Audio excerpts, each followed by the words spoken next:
In today's video, I'm going to teach you how to remove a device from the Find My app, whether you're using an iPhone, iPad, or Mac. It's a straightforward process and I'll walk you through it step by step. So let's get started. The first thing you need to do is open the Find My app on your device. You can usually find this app on your home screen or in your app library. It's the one with the green radar icon, a pretty recognizable one on your Apple devices. Once you have the app open, look towards the bottom of the screen and you'll notice several options. You want to tap on Devices. This section will display a list of all the models currently associated with your Apple ID. Now, find the device you wish to remove. This could be an old phone, a tablet, or perhaps a computer that you no longer use. Once you've spotted it, tap on the device name to open more details related to it. You'll find various options and settings tied to that specific model, but what we're interested in here is right at the bottom. Scroll down to find the option labelled Remove this device. Go ahead and tap on that.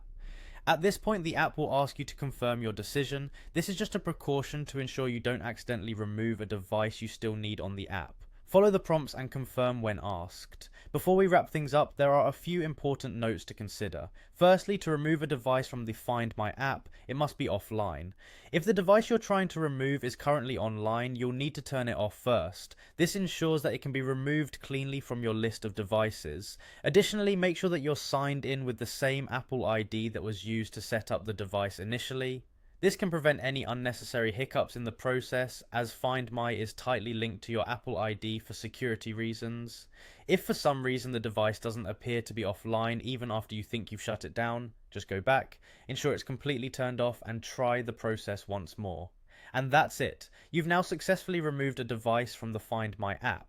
This can help you keep your list of devices clean and up to date, especially if you're switching gadgets often or have older models you no longer use. I hope you found this guide helpful. If you have any questions or need further clarification, please feel free to reach out in the comments below. Thanks for watching and see you in the next tutorial.